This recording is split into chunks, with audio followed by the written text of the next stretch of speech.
오늘 주일 예배를 우리 추수감사 예배로 드리고 있는데, 이번 주간이 우리 추수감사 주간입니다. 아무래도 좀 명절 분위기가 좀 나는 것 같아요. 저 여러분들도 이렇게 미국에서 살다 보면 이제는 좀 그 추석이나 설날처럼 이렇게 한국 그 명절보다는 우리 추수감사절이나 성탄절이나 처럼 이렇게 미국 그 명절을 더 이렇게 챙기게 되는 것 같고, 또 이 미국 명절이 되면 더 명절 분위기가 나는 것 같고 그렇습니다. 여러분들은 어떠신지 모르겠습니다. 저는 이제 제 가족들이 이제 미국으로 온 지 저희가 2002년 9월 달에 왔으니까 벌써 17번째 이제 추수감사 주일이고 또 추수감사절을 이제 맞이하게 됐습니다. 여러분들, 그런데 이 추수감사 주일 또 추수감사절, 이게 추수하고 감사하고 이렇게 연결이 되는데요. 너무 당연하게 연결이 되고, 또 너무 당연하잖아요. 너무 당연하지만 너무 당연하게 이렇게 추수감사 이렇게 부르는 이름이지만, 갑자기 이런 생각이 떠올라요. 감사? 왜 감사해야지? 뭘 감사해야지? 이런 생각이 떠오르기도 합니다. 여러분들은 어떠십니까?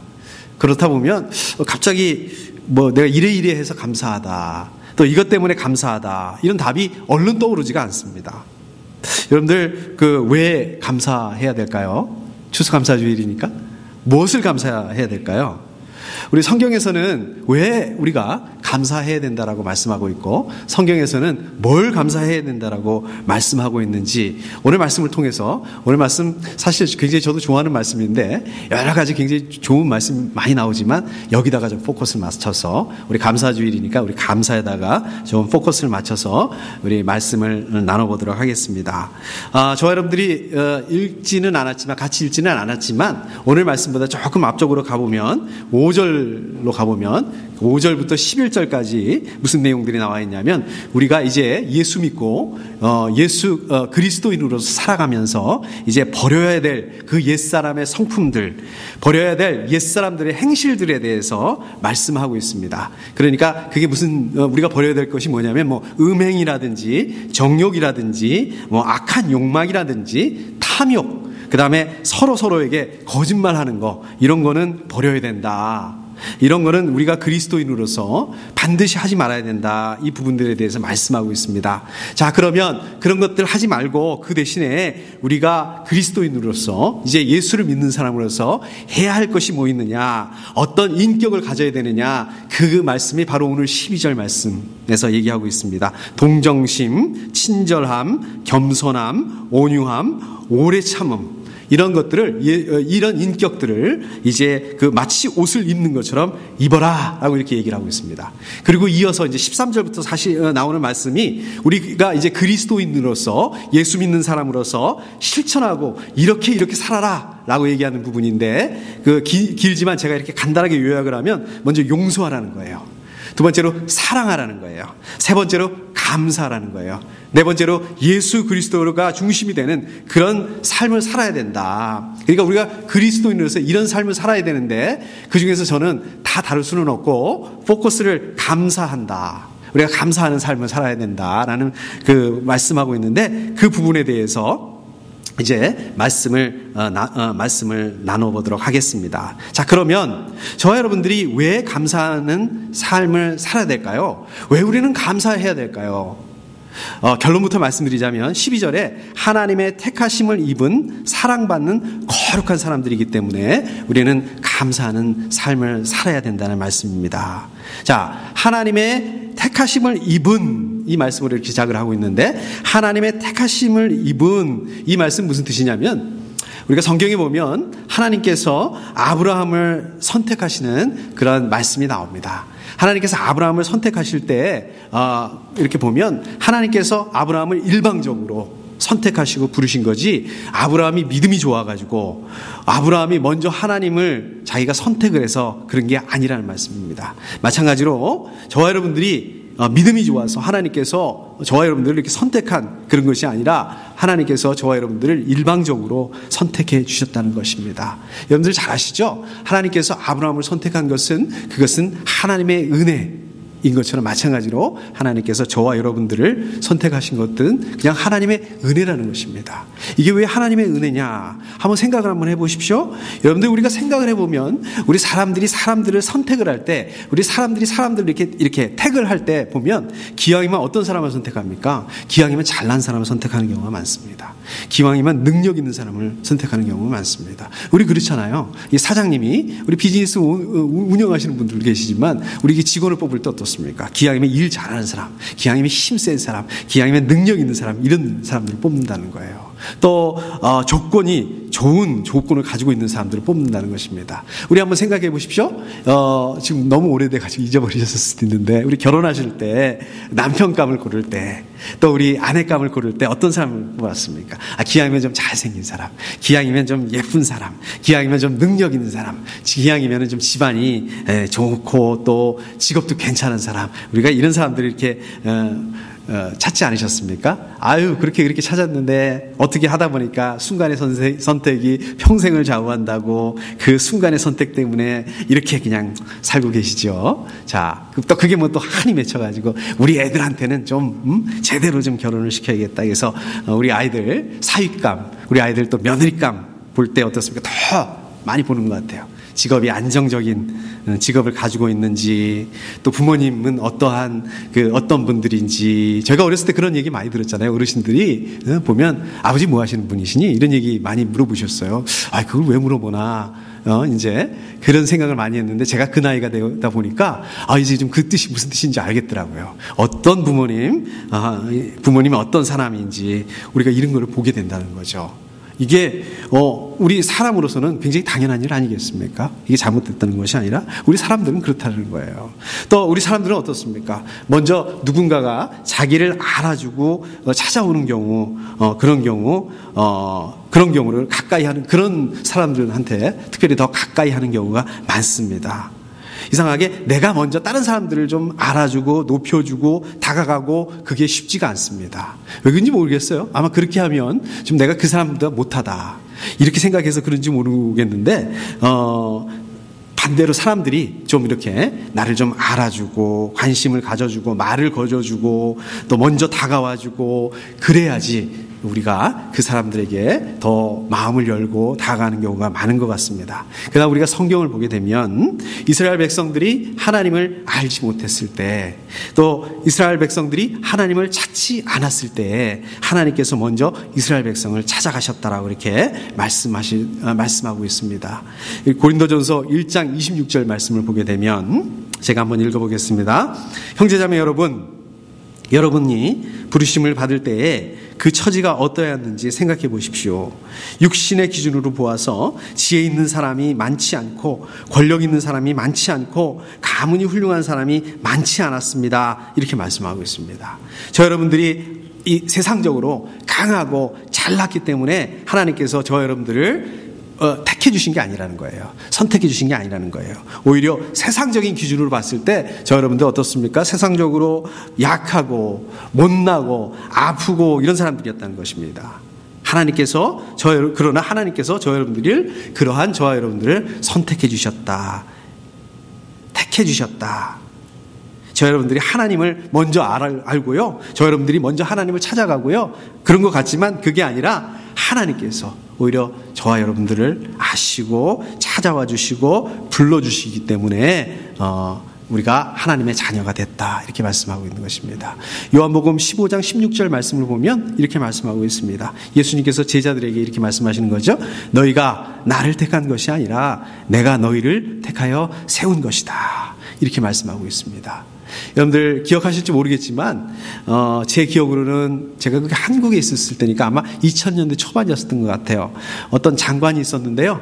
대통령이 이제 그 사람을 이제 장관으로 지명을 했습니다. 장관으로 임명을 해줬어요. 그랬더니 이 사람이 너무 장관이 된 게 너무 기뻐가지고 이게 가문의 영광이다. 자기를 장관으로 지명해 주신 그 대통령에게 충성을 바치겠다. 이건 이제 공식적으로는 아니고 자기가 이걸 이런 그 메모를 이렇게 써놨다가 그 메모가 발각이 되는 바람에 나중에 결국은 그것 때문에 장관의 자리에서 해임된 그런 사건이 있었습니다. 여러분들 한번 생각을 한번 해보십시오. 보십시오. 이 장관이라는 게 길어야 5년 아니겠습니까? 근데 5년을 장관을 채우는 사람이 어디 있어요? 길어야 뭐 몇 년이에요? 몇 개월이에요? 짧게 하는 사람들은 뭐 며칠 만에 물러나는 사람들도 있습니다. 그런데 그 자리를 이렇게 세워준 이 대통령에게 이렇게 감사를 했습니다. 자, 그렇다면 저 여러분들은 하나님의 자녀가 되었습니다. 그것도 누굽니까? 온 우주 만물을 창조하신 이 창조주 하나님의 자녀가 됐습니다. 우리가 이 사실을 정말 믿는다면, 우리가 이 사실을 알고 있다면 기뻐해야 되는 게 당연한 거 아니겠습니까? 우리가 날마다 감격이 넘치는 삶을 살아야 되는 게 당연하지 않겠습니까? 저 여러분들이 어떠한 그 어려운 상황 가운데 있다 할지라도 그 상황과 관계없이 이 기뻐하고 하나님을 찬양하고 하나님께 감사할 수밖에 없지 않겠습니까? 하나님의 택하심을 입은 사랑받는 거룩한 사람. 여기다 보면 이 거룩한이라는 말씀이 나옵니다. 거룩한 사람이라는 말씀이 나옵니다. 여러분들도 이미 뭐 잘 아시겠지만 이 거룩한이라는 이 뜻은 구별됐다는 뜻입니다. 하나님을 위해서 따로 떼어놨다라는 그런 뜻입니다. 그런데요, 이 거룩한 거라는 거는 지금 이미 거룩한 게 아니라 거룩하게 사는 게 목표다라는 그런 뜻입니다. 그러니까 저 여러분들이 벌써 거룩하게 되어 있다는 게 아니라 거룩한 사람으로 살아갈 수 있도록, 그 거룩한 사람으로 하나님만 쫓아갈 수 있도록 그렇게 하나님께서 세우셨다는 거예요.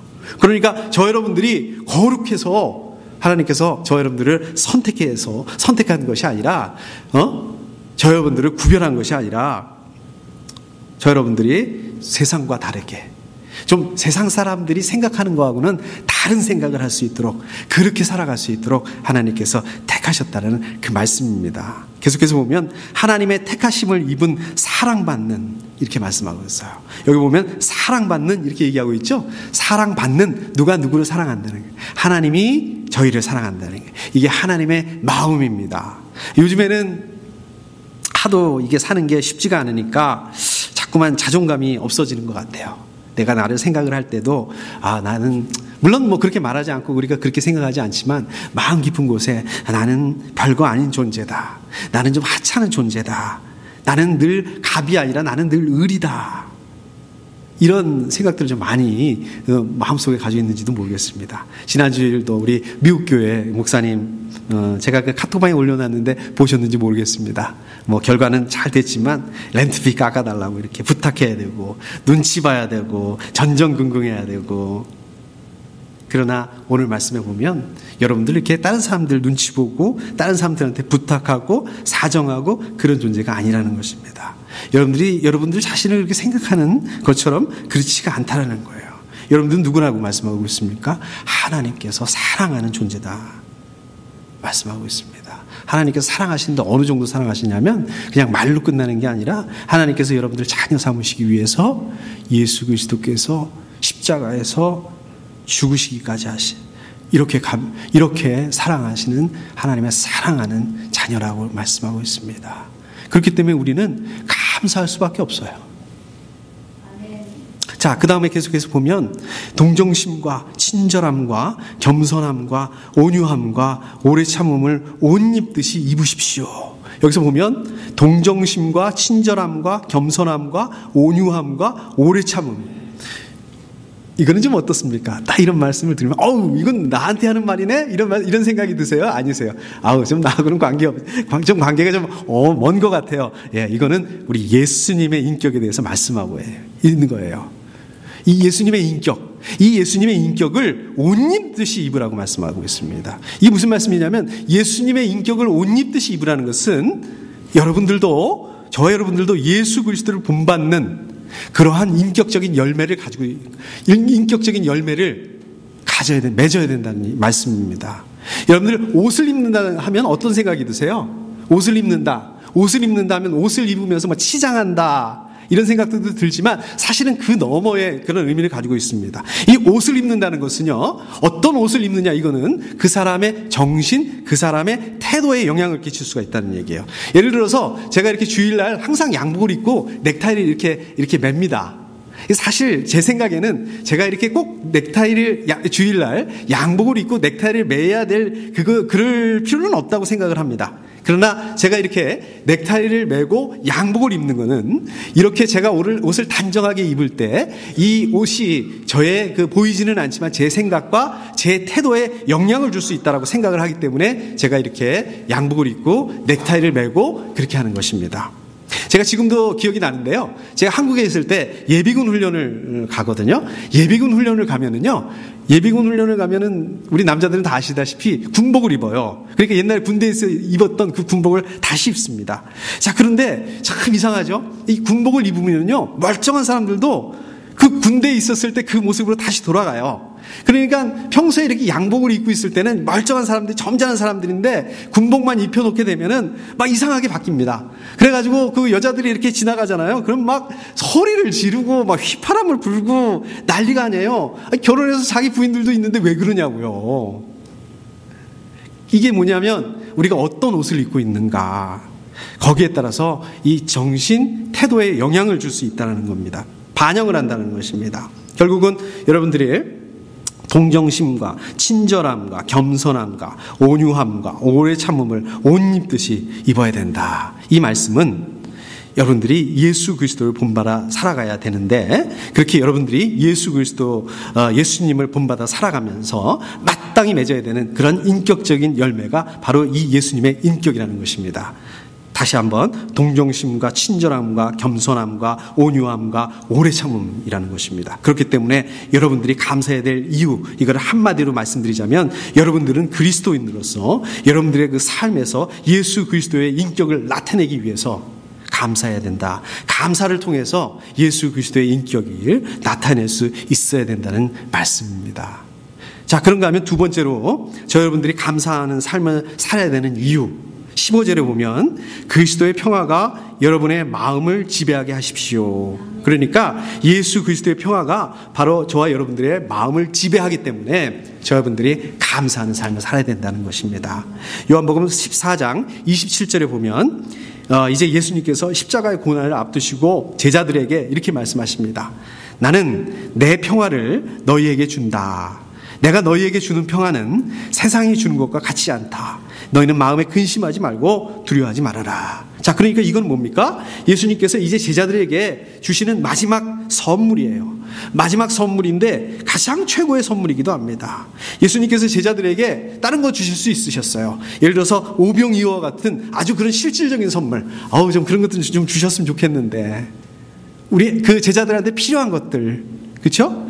또 우리 제자들이 이제 핍박받고 위험에 처할 수 있습니다. 그걸 구해주실 수도 있었습니다. 근데 그런 거 주시지 않으셨어요. 제자들에게 그런 거 주시지 않으시고 뭘 주셨다고 하십니까? 평화를 주셨다. 그것도 어떤 평화요? 세상이 주는 그런 게 아니라는 것입니다. 세상이 줄 수 없는, 하나님을 모르는 사람들은 줄 수 없는, 하나님과 관계없이 살아가는 사람들은 알 수도 없는 그러한 평안을 주신다고 말씀하고 있습니다. 여러분들, 이러한 예수님의 그 평안은 예수님의 제자들, 또 우리 믿는 그리스도인들 뿐만 아니라 저와 여러분들에게 주시는 그러한 그 평화입니다. 바로 이 그리스도의 평화가 저와 여러분들의 그 마음을 지배하게 될 때, 저 여러분들이 어떤 상황 가운데 있더라도, 저 여러분들이 어떤 그 어려운 가운데 있다 할지라도 저 여러분들은 상황 때문에 어려운 것이 아니라 이 예수 그리스도의 평안을 누릴 수가 있는 것입니다. 평안할 수가 있는 것입니다. 자, 그렇기 때문에 그리스도의 평화가 여러분의 마음을 지배하게 하십시오. 여러분의 평화가 저와 여러분들의 마음을 지배하도록 해야 된다, 이 말씀입니다. 15절 말씀을 계속해서 보면 이 평화를 누리도록 여러분은 부르심을 받아 한 몸이 되었습니다. 이 그리스도의 평화를 나 혼자만 누리는 게 아니라는 거예요. 어떠세요? 여러분들 이걸 이론적으로 너무 잘 알고 있잖아요. 그리스도의 평화가 내 안에 있고 내 안에 그리스도의 평화가 있으면 내가 어떤 어려움을 만나더라도 어렵지가 않다, 두렵지가 않다, 힘들지가 않다. 근데 두렵지 않고 힘들지 않고 어렵지 않습니까? 아니, 반대로 힘들고 어렵고 두렵습니다. 자, 이게 왜 이렇게 안 될까요? 이 그리스도의 평화를 누리기 위해서는 내 혼자가 아니라 여러분들, 여러분 한 사람들 그 사이사이에 뭘로 연결이 되어야 되냐면 그리스도의 평화로 가득 채워져야 된다. 여러분들 각자와 저 사이에 그게 그리스도의 평화로 유기적으로 이렇게 연합이 되어야 된다. 지금 이 말씀입니다. 그리스도의 평화로 하나로 우리가 연합이 되어야 된다라고 말씀하고 있는 것입니다. 에베소 4장 3절 말씀에 보면 이렇게 말씀하고 있습니다. 성령이 여러분을 평화의 띠로 묶어서 하나가 되게 해주신 것을 힘써 지키십시오. 그러니까 우리 생명생교회가 그리스도의 평화로 연합하지 못하면 우리 교회가 하나님의 계획과 목적을 이룰 수가 없다는 것입니다. 우리 생명생교회가 여러분들이 그리스도의 평화로 연합되지 못하면 우리 생명생교회는 하나님께 영광 돌릴 수 있는 그러한 공동체가 될 수가 없다라고 말씀하고 있는 것입니다. 계속해서 보면 또 여러분은 감사하는 사람이 되십시오. 자, 이 말씀은 이제 그리스도의 평화가 마음을 지배하는 여러분들, 또 그 그리스도의 평화로 우리 각자가 한 몸이 된 여러분들, 그렇기 때문에 감사해야 된다. 그렇기 때문에 감사하는 사람이 돼야 된다. 이게 그 원어적인 뜻을 보면요, 이 감사하는 사람이 돼야 된다는 게 무슨 뜻이냐면 그냥 한 번만 감사하고 마는 게 아니라 계속해서 지속적으로 앞으로 계속 어떠한 상황에서도 감사해야 된다라고 말씀하고 있는 것입니다. 왜요? 그리스도의 평화가 저와 여러분들의 마음을 지배하기 때문에. 이거를 반대로 말하자면 도저히 지금 감사할 수 있는 상황이 아닙니다. 그럼에도 불구하고 우리가 감사할 수 있다면 그것은 우리 마음을 그리스도의 평화가 지배하고 있다, 이런 의미이기도 합니다. 그렇기 때문에 우리는 감사해야 됩니다. 자, 이제 세 번째로 여러분들은 감사를 해야 되는데 그러면 우리가 뭘 감사를 해야 되는가? 17절 말씀을 보면 이렇게 말씀하고 있습니다. 말이든 행동이든 무엇을 하든지 모든 것을 주 예수의 이름으로 하고 그분에게서 힘을 얻어서 하나님 아버지께 감사를 드리십시오. 자, 이 말씀 무슨 말씀입니까? 뭘 하든지 어떻게 되든지 모든 일에 하나님께 감사하라, 이렇게 말씀하고 있는 것입니다. 우리 유명한 말씀, 잘 아시는 말씀, 기억하시는 말씀 어디 있나요? 데살로니가전서 5장 18절 말씀, 아주 명확하게 말씀하고 있습니다. 모든 일에 감사하십시오. 이것이 그리스도 예수 안에서 여러분에게 바라시는 하나님의 뜻입니다. 자, 이렇게 말씀하고 있습니다. 자, 그런데 생각을 해보면 감사하는 게 그렇게 어려운 건 아니잖아요. 우리가 마음 먹으면 얼마든지 감사할 수 있지 않습니까? 이게 무슨 말이냐면 우리가 감사하는데 돈을 내야 된다든지 많은 돈을 써야 된다든지 우리가 감사하기 위해서 1시간이고 2시간이고 시간을 들여야 된다든지 감사하기 위해서 엄청난 시간을 기다려야 된다든지 이런 거 아니거든요. 그런데 감사하는 일이 쉽지가 않습니다. 왜요? 왜 이렇게 힘들까요? 감사하는 일이 왜 이렇게 힘들까요? 근데 반대로 한번 생각해 보시죠. 우리 다른 사람한테 불평하고 또 상황을 불평하고 원망하고 이거는 얼마나 쉬운지 모르겠어요. 완전 자동이에요. 가만히 있어도 불평, 분만 막 나와요. 근데 감사는 어렵단 말입니다. 이게 왜 그런가? 글쎄, 이게 저만 그런지 모르겠는데 어느 정도냐면요. 우리가 기도 제목 가지고 있지 않습니까? 기도 제목 가지고 있으면 이걸 가지고 간절하게 기도를 합니다. 그리고 이 기도가 응답이 되면 내가 뭐든지 다 할 수 있을 것처럼 이렇게 기도를 해요. 근데 기도가 응답이 됩니다. 막상 응답이 되면 참 신기하죠?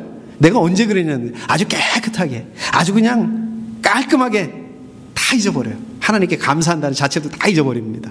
제가 하나님이라면 배신감을 느낄 것 같아요.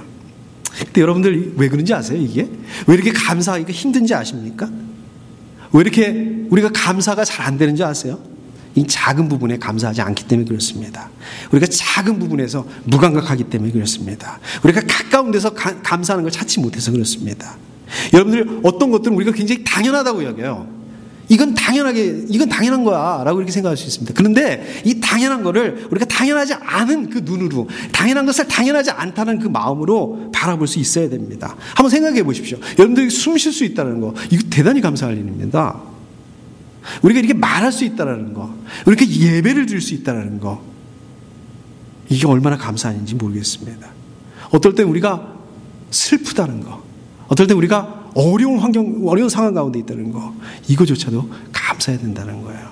17절에 보면 마지막 부분에 그분에게서 힘을 얻어서 하나님 아버지께 감사를 드리십시오. 여기서 보면 그분에게서 힘을 얻어서, 이 그분이 누구입니까? 예수님입니다. 그러니까 우리가 감사를 하는데요, 억지로 그냥 내 힘으로 감사가 안 되는 거 그냥 짜내가지고 그렇게 하는 게 아니라 그분에게서 힘을 얻어서 예수 그리스도의 힘으로 감사해야 된다. 바꿔 말하면 예수 그리스도를 의지하고 예수 그리스도를 힘입는 그러한 감사만 해야 된다. 그런 감사가 참 감사다. 그러면 예수님을 의뢰한 그런 예수님의 감사는 예수님은 어떻게 감사하셨습니까? 예수님 하나님께 어떻게 어떤 상황 가운데도 감사하셨어요. 어떤 상황 가운데도 감사하는 그 감사, 절대 감사. 최악의 상황 가운데서도 예수님께서는 하나님을 신뢰하고 믿고 감사하고 감사를 드렸습니다. 한마디 말씀드려서 감사할 수 없는 상황에서도 감사할 수 있는 감사, 이런 감사는 바로 예수 그리스도를 힘 입을 때 우리가 할 수 있는 감사다. 이러한 그 절대 감사를 잃어버려서는 안 된다라고 말씀하고 있는 것입니다. 그러니까 우리가 상황에 따라서 어떨 땐 상황이 너무 좋아지면 막 너무 좋아하고 상황이 나빠지면 막 너무 힘들어하고, 이게 아니라 어떤 상황 가운데서도 어떤 조건 가운데서도 감사할 수 있어야 된다. 무엇이든지 everything 항상 감사해야 된다. 오늘 말씀에서 말씀하고 있습니다. 제가 며칠 전에 기사를 본 적이 있습니다. 여러분들이 기사를 보셨는지 모르겠는데 저는 그 사이언스를 공부해서 그런지 이런 기사를 보면 좀 관심이 좀 많이 갑니다. 어떤 내용이냐면 130년 만에 1kg의 정의가 바뀐다라는 그 내용의 기사를 본 적이 있습니다. 여러분들 이게 무슨 내용인지 아시나요? 1kg의 기준이 바뀐다는 거예요. 1kg의 기준이 갑자기 1kg인 줄 알았는데 이게 알고 봤더니 2kg였네요. 이렇게 바뀐다는 그런 내용이 아니고요. 그러니까 지금으로부터 130년 전에, 그러니까 1889년도에 이 과학자들끼리 약속을 했대요. 이게 1kg다. 지금부터 이거를 1kg라고 한다. 이렇게 약속을 했다고 합니다. 전사님 그 사진 하나, 저거요, 저걸 가지고 1kg라고 했다고 합니다. 저기 이렇게 두 겹으로 쌓여 있잖아요. 그 두 겹으로 유리 안에 쌓여 있는 저거를 원기라고 한다고 합니다. 그러니까 저 원기가 이제 그 기준이 되는 거예요. 이렇게 양팔저울 저울 같은 데다 올려놓고 저 원기보다 이제 무거우면 1kg보다 더 나가는 게 되는 거고요. 비율로 따라서 그 킬로그램이나 그램을 따질 수 있겠죠. 그 다음에 저거보다 이제 가벼우면 1kg보다 가볍게 되는 거고, 저거하고 똑같이 되면 이제 1kg이 이제 되는 그런 식이죠. 그런데 저 기준이 바뀌면 안 되잖아요. 저게 막 바뀌면 안 되잖아요. 그래서 이 제일 안 바뀌는 그 물질이 뭔지 아세요 혹시?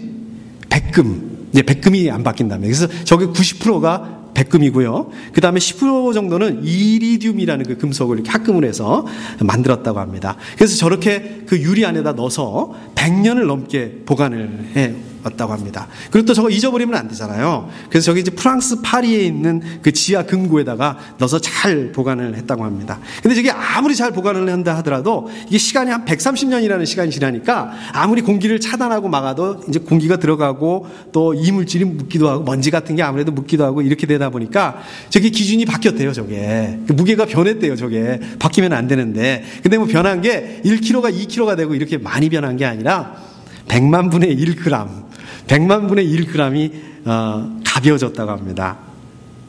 이제 사진 내려주셔도 될 것 같아요. 이게 굉장히 중요한 겁니다. 왜냐하면 이게 질량, 이게 무게인데 정확히 말하면 질량이죠. 질량이라는 게 이게 과학의 근본이 되는, 그 가장 기본이 되는 거거든요. 저게 바뀌게 되면 이 다 바뀌게 되는 거예요. 그래서 이제 그 과학자들이 더 이상 저거를 1kg를 기준으로 삼지 말고 좀 영원히 바뀌지 않는 그거를 1kg로 삼자. 그래서 좀 복잡한데요. 저도 사실 잘 모르겠습니다. 빛 에너지하고 파장을 가지고 계산을 해서 이제 절대 바뀌지 않는 그 1kg의 기준을 만들었다고 합니다. 아마 여러분 그러실지 모르겠어요. 아이고 뭐 1달러를 2달러로 바꾼 것도 아니고 뭐 그거 100만 분의 1g 바뀐 그게 뭐 그렇게 중요한데 그런 얘기를 하느냐. 근데 이게 굉장히 중요한 거예요. 왜냐하면은 이게 아까도 말씀드린 과학의 기본이 되는 건데, 만약에 이게 이 무게가 질량이 바뀌게 되면, 질량의 기준이 바뀌게 되면은 여러분들이 학교에서 옛날에 과학 시간에 배웠던 게 이게 전부 다 바뀔 수가 있다는. 그래서 이게 과학계에서는 아주 큰 이슈예요. 이게 아주 큰 이슈라고 합니다.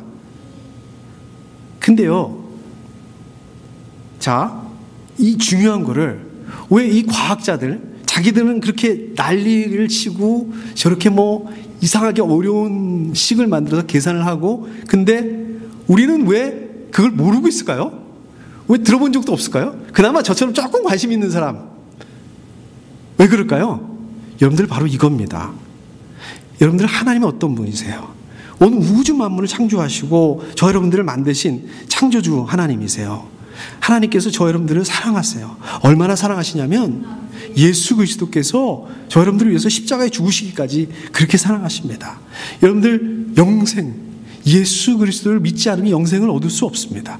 이게 얼마나 중요한 일입니까? 아까 그 1kg 바뀌는 거, 이거는 비교도 할 수 없어요. 엄청나게 중요한 거예요. 자, 그렇지만은 이렇게 엄청나게 중요한 거, 그리고 여러분들 이거 너무 잘 알고 있고요. 이거 잘 믿고 있어요. 근데 이거를 다른 사람들은 알 수가 없다는 거예요. 아니, 이렇게 중요한 거를 그러면 다른 사람들은 어떻게 알게 할 수 있는 거냐? 이거를 모르는 사람들, 이걸 관심 없는 사람들, 이걸 어떻게 하면 알 수 있게 할 거냐? 교회를 크게 짓고 또 사람들을 많이 모이게 하고, 제가 설교를 열심히 준비해서 설교를 잘하고, 그래서 그때를 통해서 사람들이 하나님의 사랑을 알게 하고 영생을 알게 하고, 물론 그럴 수 있습니다. 그것도 중요합니다. 근데 오늘 말씀 보면 어떻게 하면 할 수 있다는 거예요? 감사를 통해서 할 수 있다는 것입니다. 바로 여러분들의 감사하는 삶을 통해서, 저거는 지금 감사할 수 있는 상황이 아닌데, 근데 저 상황 가운데서 하나님께 감사하고 있는 여러분들의 모습을 통해서 가능하다는 거예요. 하나님이 대단한 분이시구나. 우리가 예수 믿지 않으면 안 되겠구나. 이거를 알 수 있게 한다는 것입니다. 여러분, 감사하는 삶은요, 여러분들처럼 성숙한 그리스도인들에게 나타나는 믿음의 열매입니다. 여러분들, 이 감사는요, 바로 여러분들의 그 믿음의 정도를 보여주는 바로미터예요. 아까 그 1kg의 기준이 되는 그 원기와 같은 것입니다. 여러분들에게 그리스도의 평화가 있으시죠? 여러분들 마음 안에 그리스도의 평화가 있으시죠? 저도 마찬가지입니다. 그런데 이 그리스도의 평화라는 것은요, 감사 위에서만 가능하다는 거예요. 그러니까 여러분들 안에 감사가 없으면 평화가 있을 수가 없는 것입니다. 그런데요, 여러분들의 그 감사는 하나님을 찬양하고 예배하는 것을 통해서 나타날 수도 있습니다. 자, 그런가 하면 여러분들이 이렇게 반대로 하나님을 찬양하고 예배하는 것을 통해서 감사를 또 유지할 수도 있습니다. 하나님께서 여러분들을 인도하시는 거 그거 믿으시죠? 믿습니다. 그렇습니다. 자, 그렇다면 하나님께서 여러분들을 인도하신다는 걸 어떻게 보여줄 수 있습니까? 여러분들이 하나님께 감사하는 것을 통해서, 모든 일에 하나님께 감사하는 그것을 통해서 가능하다는 것입니다. 감사하는 삶은 그냥 이렇게 추수감사 주일날, 또 추수감사절, 추수감사 주간에만 하는 것이 아닙니다. 항상 감사해야 된다고 오늘 말씀을 통해서 말씀하고 있습니다.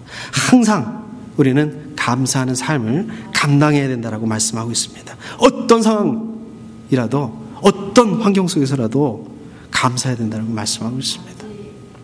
특별히 오늘 추수감사 주일이고 이번 주간 추수감사 주간인데, 이 주간을 통해서 하나님께 감사하는 삶, 감사의 의미를 우리가 다 다시금 기억하고 또 묵상할 수 있는 그런 한 주간이 될 수 있기를 축복합니다. 함께 기도하겠습니다. 하나님 아버지,